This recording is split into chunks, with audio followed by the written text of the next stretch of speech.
అనుదిన నిత్యజీవపు మాటలు.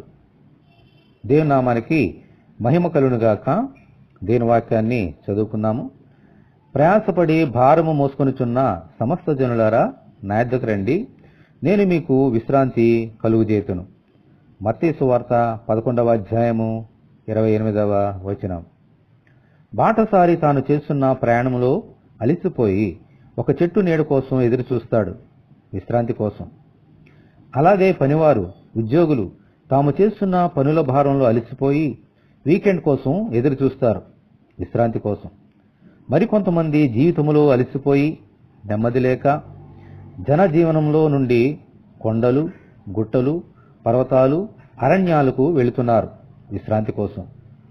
వీటి నుండి కొంత విశ్రాంతి దొరికినా అది తాత్కాలికమే, కొంతసేపు లేదా కొంతకాలం మాత్రమే. ఆ విశ్రాంతి కూడా కేవలం శరీరానికి మాత్రమే పరిమితం. నిజమైన శాశ్వతమైన విశ్రాంతి ఎక్కడ దొరుకుతుంది? మహోన్నతిని చాటున నివసించువాడే సర్వశక్తిని నీడను విశ్రమించువాడని బైబిలు చెబుతుంది.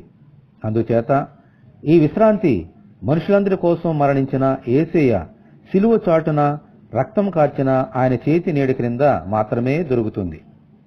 ఆయన కలుగుజేసే ఈ శాశ్వతమైన విశ్రాంతి మన శరీరాలకు, ఆత్మలకు కూడా ఎంతో నెమ్మదినిస్తుంది. కనుక మనుషులందరూ యేసయ్య దగ్గరికే వెళ్ళాలి.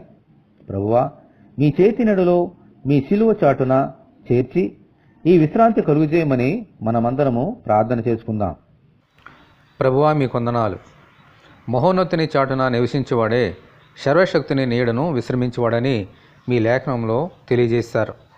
మీరే మహోన్నతులు, శక్తిమంతులనైనా మీ సిలువ చాటులో మేము ప్రభువా వచ్చి ఆ నీడలో విశ్రాంతి పొందినట్లుగా మా పాపాల నుండి, మా భారం నుండి ప్రభువా మీ దగ్గర నుంచి దీవెనలు పొందుకునే భాగ్యం మాకు అనుగ్రహించమని, ఈ వాక్యం వింటున్న నీ బిడ్డలందరినీ అలాగున దీవించి విశ్రాంతినిమ్మని యేసు అతి పరిశుద్ధమైన నామములో ప్రార్థన చేస్తున్నాము తండ్రి, ఆమెన్.